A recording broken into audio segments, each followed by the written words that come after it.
ರಾಮರಾಜೆ news Hunsur, ನಮ್ಮ ನಡೆ ಸತ್ಯದ ಕಡೆ. ಎಚ್.ಡಿ. ಕೋಟೆಯ ಬಾಣವಾಡಿಯಲ್ಲಿ ಅಕ್ರಮವಾಗಿ ತಲೆನೆತ್ತಿದ ಬೌದ್ಧವಿಹಾರ, ನರಸಿಂಹಮೂರ್ತಿಯ ಭೂ ಕಬಳಿಕೆಯ ಹುನ್ನಾರ. ಸಾಮಾನ್ಯ ರೈತರ, ಬಡವರ, ದಲಿತರ ಸರ್ಕಾರಿ ಗೋಮಾಳ ಭೂಮಿಯನ್ನು ವ್ಯವಸ್ಥಿತವಾಗಿ ಯಾವ ರೀತಿ ಕಬಳಿಕೆ ಮಾಡಬೇಕು, ರೈತರ ಕಣ್ಣಿಗೆ ಯಾವ ರೀತಿ ಮಂಕುಬೂದಿ ಎರಚಬೇಕು, ಅಧಿಕಾರಿಗಳನ್ನು ಯಾವ ರೀತಿ ಬ್ಲ್ಯಾಕ್ಮೇಲ್ ಮಾಡಬೇಕು, ಹುಡುಗರಿಗೆ ಎಂಡಬಾಡು ತಿನ್ನಿಸಿ ಕುಡಿಸಿ ಬೇರೆಯವರ ಮೇಲೆ ಯಾವ ರೀತಿ ಎತ್ತಿ ಕಟ್ಟಬೇಕು, ಬೆಂಕಿ ಹಾಕಿದ ಜಾಗದಲ್ಲಿ ಹೇಗೆ ಕೈಕಾಯಿಸಿಕೊಳ್ಳಬೇಕು, ತಮ್ಮ ಎದುರಾಳಿಗಳನ್ನು ಎಲ್ಲಿ ಮಣ್ಣು ಮುಕ್ಕಿಸಬೇಕು ಅನ್ನುವುದರ ಬಗ್ಗೆ ಮುಂದೆ ಬರದೆ ಕುಂತ ಜಾಗದಲ್ಲಿಯೇ ಚಾಟಿ ಇಲ್ಲದೆ ಬುಗುರಿ ತಿರಿಸುವ ಚಾಣಾಕ್ಷ ಅಂದುಕೊಂಡವನೇ ಈ ಎಚ್.ಸಿ. ನರಸಿಂಹಮೂರ್ತಿ. ಈತ ಎಚ್.ಡಿ. ಕೋಟೆಯಲ್ಲಿ ಪುರಸಭಾ ಸದಸ್ಯರಾಗಿ, ಸ್ಥಾಯಿ ಸಮಿತಿ ಸದಸ್ಯರಾಗಿ, ಆದಿ ಕರ್ನಾಟಕ ಮಹಾಸಭಾ ಅಧ್ಯಕ್ಷರು ಎಂದು ಹೇಳಿಕೊಂಡು ದಲಿತ ಬಡ ರೈತರ ಜಮೀನನ್ನು ಆಕ್ರಮಿಸಿಕೊಳ್ಳುತ್ತಿರುವ ಆರೋಪ ಕೇಳಿಬರುತ್ತಿದೆ. Bettahalli survey number 28. ಎಚ್.ಡಿ. ಕೋಟೆ ತಾಲೂಕು ಅಂಪಾಪುರ ಹೋಬಳಿ ಬೆಟ್ಟಳ್ಳಿ ಗ್ರಾಮದ ಸರ್ವೆ ನಂಬರ್ 28ರಲ್ಲಿ 33 ಎಕರೆ ಜಮೀನನ್ನು ಸುಮಾರು 5-6 ವರ್ಷಗಳ ಹಿಂದೆ ಬುದ್ಧ ಭೂಮಿ ಬೆಟ್ಟಳ್ಳಿ ಸರ್ವೆ ನಂಬರ್ 28ರಲ್ಲಿ 33 ಎಕರೆ ಜಾಗವು ಬುದ್ಧ ವಿಹಾರಕ್ಕಾಗಿ ಮೀಸಲಿಡಲಾಗಿದೆ.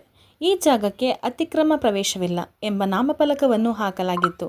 ಕಾಲಕ್ರಮೇಣ ಆ ನಾಮಫಲಕವನ್ನು ಕೆರೆಯಲ್ಲಿ ಮುಳುಗಿಸಿ ಅಂಬೇಡ್ಕರ್ ಹಾಗೂ ಬುದ್ಧರನ್ನು ನೀರುಪಾಲು ಮಾಡಿದ್ದಾಯಿತು.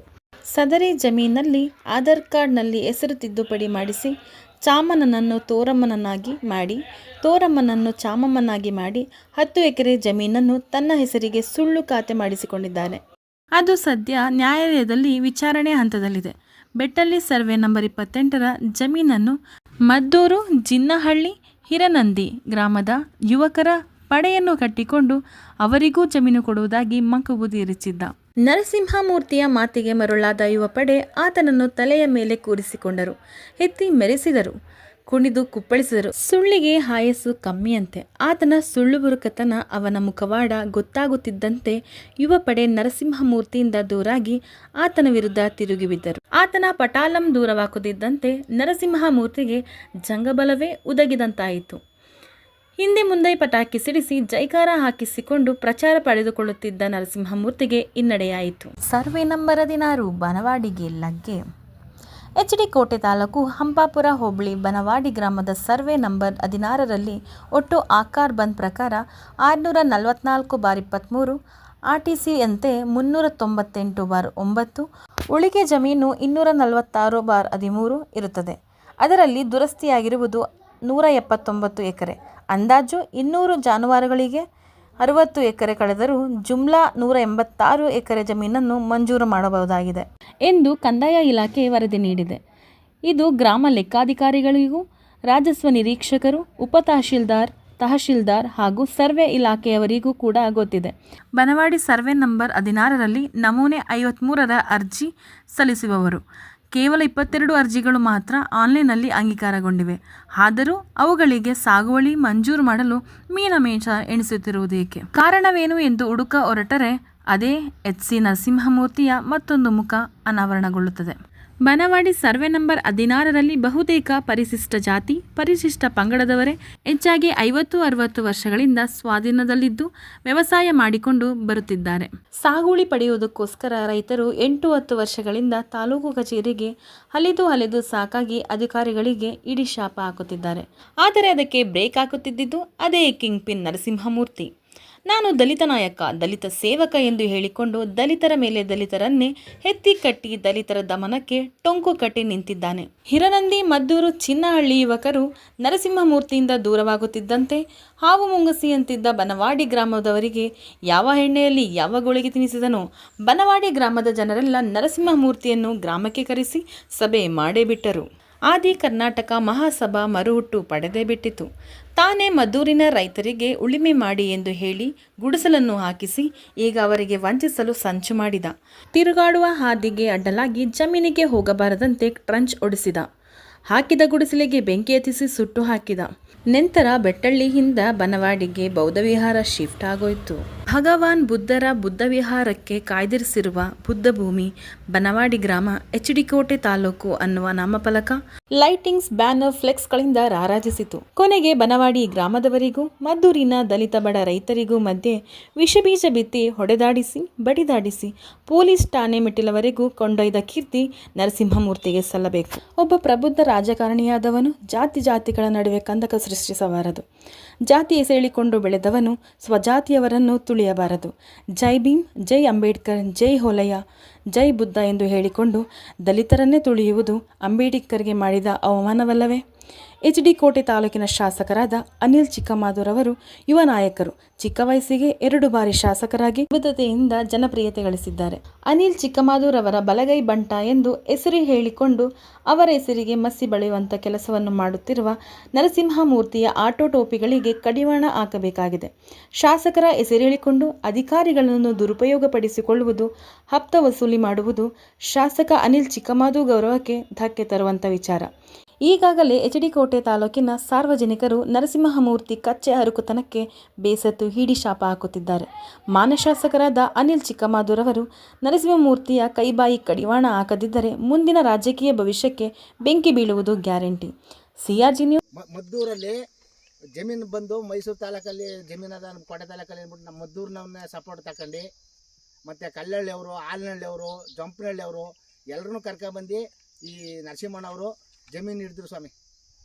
ಆವಾಗ ಅಲ್ಲಿ ಬುದ್ಧ ವ್ಯವಹಾರ ಮಾಡ್ತೀವಿ ನಾವು, ನಕ್ಷನಕ್ಕೆಲ್ಲಕ ಅಲ್ಲಿ ನಾವು ದೇವಸ್ಥಾನ ಅಲ್ಲಿ ನಮ್ಮ ಬುದ್ಧ ಇದಕ್ಕೆ ಮಾಡಿ ನಾವು ಜಮೀನು ಮಾಡಬೇಕು ಅಂತೇಳಿ ಮಾಡ್ತೀವಿ ಅಂದ್ಕೊಂಡು ಮಾಡಿದ್ರು ಸ್ವಾಮಿ. ಆವಾಗ ಅಲ್ಲಿ ಒಂದು 4-5 ವರ್ಷದಿಂದ ಬುದ್ಧ ಬೋರ್ಡ್ ನೆಟ್ಟಿ ಅದನ್ನು ಕಿತ್ತು ನಮ್ಮ ಬನ್ನೆಮೂಡಿ ಕೆರೆಗೆ ಏರ್ತೀವಿ ಸ್ವಾಮಿ. ಏರ್ಸ್ಬಿಟ್ಟು ಅದು ಮುಗಿದಾದ್ಮೇಲೆ ಬೋರ್ಡು ಅವರೇ ನರಸಿಂಹಣ್ಣ ಅವ್ರ ಕಡೆ ಬಂದು ಎಲ್ಲ ಜಮೀನು ಮಾಡ್ಕೊಳಕ್ಕಾಗಿ ಭೂಮಿ ಅವರು ಸ್ವಾಧೀನದಲ್ಲಿ ಬುದ್ಧ ವ್ಯವಹಾರ ಮಾಡಿದ್ರೆ ಯಾರೂ ಬರಲ್ಲ. ಬುದ್ಧ ವ್ಯವಹಾರ ನಮ್ಮ ಯಾವೆಲ್ಲ ಇದು ಮಾಡಿದ್ಮೇಲೆ ಹಸನ ಆದಮೇಲೆ ಆ ಕೆರೆಗೆ ಬೋರ್ಡ್ ಕಿತ್ತಿ ಎಷ್ಟುಬಿಟ್ಟು ತಿರುಗಿ ಆ ಜಮೀನು ಅವರೇ ಸ್ವಾಧೀನ ಮಾಡ್ಕೊಂಡು ಎಳಸಾಯಿ ಇಟ್ಕೊಂಡು ಈಗ ನಮ್ಮ ಬನ್ನೋಡಿ ಜಮೀನಿಗೆ ಬಂದು ನಮ್ಮ ಜಮೀನು ಕಿತ್ಕೊತಾವ್ರ ಸ್ವಾಮಿ. ಜಮೀನಿಲ್ಲ ಏನಿಲ್ಲ, ಮಾಡ್ತಾನೆ ಇರ್ತೀವಿ. ಬಂದು ಭಾರಿ ಹಿಂಸೆ ಕೊಡ್ತಾವ್ರ. ಇಲ್ಲಿ ಹೊಲ ಒತ್ತಿ ಫಸಲು ಹಾಕ್ಬಿಟ್ಟು ಬೆಳೆ ಹಾಕ್ಬಿಟ್ಟು ಹೋದ ತಕ್ಷಣ ಅವ್ರು ಬಂದು ತಿರ್ಯಾಕೊಂಡು ಅದನ್ನೆಲ್ಲನೂ ಹಾಳು ಮಾಡ್ತಾವ್ರ. ಹಂಗಾಗಿ ಇಲ್ಲಿ ಬಂದು ಹಂಗೆ ಪಾತ್ರ ಗೀತ್ರ ಮಡಿಕೊಂಡು ಒಂದು ಸಡ್ಡ ಕಟ್ಕೊಂಡು ಕೂಲಿ ಮಾಡಿ ತಗೊಬಂದು ಅದನ್ನೆಲ್ಲ ತರಬೇಕು. ನಾವು ಕೂಲಿ ಮಾಡಿಬಿಟ್ಟು ಒಂದು 200 ರೂಪಾಯಿ ಏನೋ ಕೊಡ್ತಾರೆ ಇಲ್ಲಿ ನಮ್ಮ ಹಳ್ಳಿ ಕಡೆ. ಆ ಕೂಲಿ ಮಾಡಿಬಿಟ್ಟು ಇಲ್ಲಿ ಹಾಕೊಂಡು ತಗೊಬಂದು ಪಾತ್ರ ಗೀತ್ರ ರೇಷನ್ನೆಲ್ಲ ತಂದು ಮಡಿಕೊಂಡಿದ್ದು. ಅವ್ರು ಏನು ಮಾಡವ್ರ ಬಂದು ಭೂಮಿನ ಉಳಿಸ್ಬಿಟ್ಟು ಹೋಗಿದ್ದು. ತಿರ್ಯಾಕೊಂಡು ಬರೋಷ್ಟ್ರೊಳಗೆ ನಾವು ಆ ಕಡೆ ಹೋದ್ಮೇಲೆ ಬೆಂಕಿ ಇಟ್ಟು ಸಡ್ಡೆಲ್ಲ ಬೇಯಿಸಿ ಮಿಕ್ಕಿ ಸಾಮಾನೆಲ್ಲ ಗಾಡಿಗೆ ತುಂಬ್ಕೊಂಡು ಹೊಂಟಾಗವ್ರ. ಇಲ್ಲಿಗೆ ಬರಬೇಕು ಅಂದ್ರೆ ನಮ್ಗೆ ಭಾರಿ ಭಯ. ನೀವು ಬಂದು ನನ್ನ ಹೆಸರು ಮಹೇಶ್ ಅಂತ, ಜಿನ್ನಳ್ಳಿ. ನಮ್ಮ ಬನವಾಡಿ ಗ್ರಾಮದಲ್ಲಿ ನಮ್ಮ ತಾತನಿಗೆ 59-60ರಲ್ಲಿ 5 ಎಕರೆ ಜಮೀನು ಸರ್ಕಾರದಿಂದ ಸಾಗುವಳಿಯಾಗಿತ್ತು. ಆವಾಗಿನಿಂದ ನಮ್ಮ ತಂದೆ ತಾತನ ಕಾಲದಿಂದ ನಾವು ಮಾಡ್ಕೊಂಡು ಬರ್ತಾಯಿದ್ರು. ಅವ್ರು ಇದ್ದಾಗ ಮಾಡ್ಕೊಂಡು ಬರ್ತಿದ್ರು, ಇವಾಗಲೂ ಮಾಡ್ತಾಯಿದ್ವಿ. ಈ ಮಧ್ಯಂತರದಲ್ಲಿ ಈ 2017-18 ಇಲ್ಲೇ ನಿಜ ಹೇಳ್ಬೇಕಂದ್ರೆ 2013ರಿಂದ ಇದು ಸ್ಟಾರ್ಟು. ಇವರು ಕೆಲವರು ವೈಯಕ್ತಿಕ ದ್ವೇಷ ಇಟ್ಕೊಂಡು ನಮ್ಮ ಮೇಲೆ ಆ ಭೂಮಿನ ಕಬಳಿಸ್ಕೊಳ್ಳೋಕ್ಕೋಸ್ಕರ ಹಂಗೆ ಬನವಾಡಿ ಗ್ರಾಮದ ಅಂಕಯ್ಯ, ಅಮಾವಾಸ್ಯೆ, ನನ್ನಪ್ಪ, ಈ ರಂಗಯ್ಯ ಮತ್ತು ಇನ್ನೂ ಸುಮಾರು ಜನ ಇದ್ದಾರೆ. ಇವರೆಲ್ಲ ಜಮೀನನ್ನು ತಡೆಯೋದು, ಗಲಾಟೆ ಮಾಡೋದು, ಹಲ್ಲೆಗಳು ಮಾಡಿ ನಮ್ಮ ಮೇಲೆ 2017ರಲ್ಲಿ ಒಂದು ಕೇಸ್ ಆಯಿತು, 18ರಲ್ಲಿ ಒಂದು ಕೇಸ್ ಆಯಿತು. ಆಗ 2 ಕೇಸ್ಗಳನ್ನ ಅಮಾಯಕರನ್ನ ಇಲ್ಲಿಲ್ಲದೆ ಹೋದರೂ ಸರಿ ಬೆಂಗಳೂರಲ್ಲಿರೋರನ್ನೆಲ್ಲ ಹೆಸರುಗಳನ್ನೆಲ್ಲ ಸಿಕ್ಕಿಸಿ ಮಾನಸಿಕವಾಗಿ ತೊಂದರೆ ಕೊಡೋದೇ ಇವ್ರದ್ದು ಉದ್ದೇಶ. ಯಾಕಂದರೆ ಮಾನಸಿಕವಾಗಿ ಆರ್ಥಿಕವಾಗಿ ಕಂಗೆಟ್ರೆ ಮನುಷ್ಯ ಏನಕ್ಕೆ ಬೇಕು ಅಂದ್ಬಿಟ್ಟು ಬಿಟ್ಟೊಂಟಾಗ್ತಾನೆ. ಹಿಂಗೆ ಬಿಟ್ಟೋದ್ಮೇಲೆ ಅವ್ರ ಆಸ್ತಿನ ಹೊಡಿಬೋದು ಅನ್ನೋ ಇವರು ಹುನ್ನಾರಗಳು, ಇವರು ಪ್ಲ್ಯಾನ್ಗಳಿರ್ತವೆ. ಹಿಂಗೆಲ್ಲ ಮಾಡಿದ್ರು ನಾವು ಆ ಕೋರ್ಟ್ ಆಮೇಲೆ ಕೋರ್ಟಲ್ಲಿ ಇವರು ಒಪ್ಕೊಂಡ್ರು.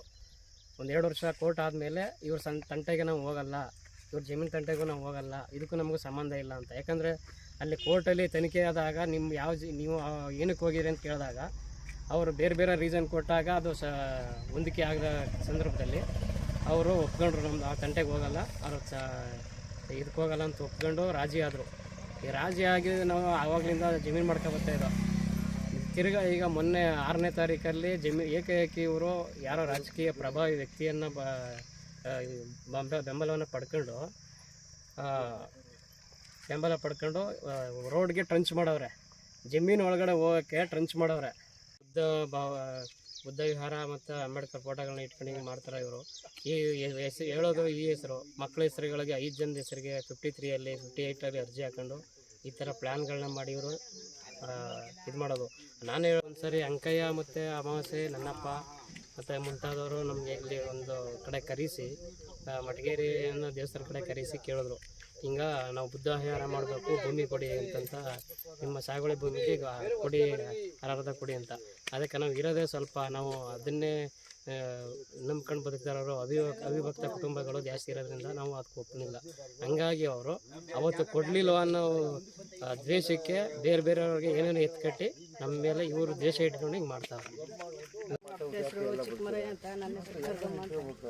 ಏನೋ ಒಂದು 45 ತಿಂಗಳು ನಮ್ಮ ಅಪ್ಪ ಮಾಡ್ತೇವೆ, ಗೊತ್ತಾಯ್ತು ನಾವು ಬಂದಿಲ್ಲೆಲ್ಲ ಮಾಡೋಕ್ಕೋರು ದಾರಿನೇ ಕೊಡ್ತೀವಿಲ್ಲ. ಏನು ಮಾಡಿ ಒಳ್ಳೇದು ಮಾಡಿಕೊಡ್ಬೇಕು ಬೇರೆ. ಆವಾಗಲಿಂದ ಸ್ವಲ್ಪ ಇದು ರೂಪಕ್ಕೆ ಬರಲಿಲ್ಲ, ಸ್ವಲ್ಪ ಪೆಂಡಿಂಗ್ ಆಗಿತ್ತು ಸರ್. ಈಗ ಎಲ್ಲರೂ ಒಪ್ಕೊಂಡು ಅದನ್ನು ಒಂದು ಬೋರ್ಡ್ ನೆಟ್ಟಿಸಿ ಅದು ಮುಂದುವರಿಸುವಂತ ಹೇಳಿದ್ರೆ ಸರ್, ಬಂದು ಬೋರ್ಡ್ ನೆಟ್ಟಿವಿ. ಅದು ಇವತ್ತಿನಿಂದಲ್ಲ ಸರ್, 2016-17ನೇ ಸಾಲಿನಿಂದ ಇದು ಸ್ಥಾಪನೆ ಆಗುತ್ತೆ ಸರ್.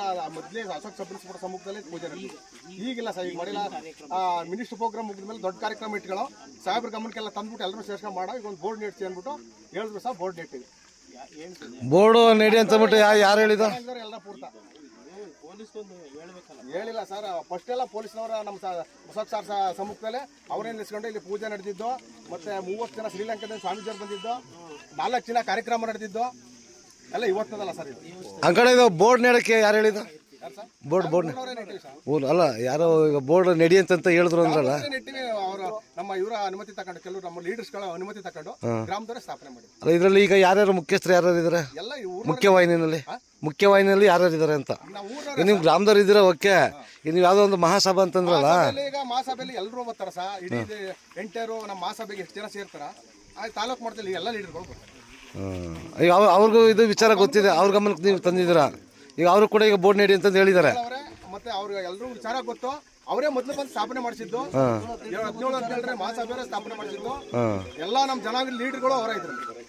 ಇದು ಜಮೀನು ಸರ್ವೆ ನಂಬರ ಅಥವಾ ಇದು ಸರ್ಕಾರಿ ಜಮೀನು? ಇದು ಸರ್ಕಾರಿ ಜಾಗ ಅದ, ಸ್ವಲ್ಪ ಸಣ್ಣ ಪುಟ್ಟದು ಇದು ಅದ ಸರ್. ಅಲ್ಲ, ಇದಕ್ಕೇನಾದ್ರು ಸರ್ಕಾರ ಏನಾದ್ರು ಆದೇಶ ಮಾಡಾಯ್ತಾ ಬೌದ್ಧ ವ್ಯವಹಾರ ಮಾಡಕ್ಕೆ? ಸರ್ಕಾರ ಏನಾದ್ರು ಆದೇಶ ಮಾಡಿಕೊಟ್ಟಿದೆ? ಸರ್ಕಾರ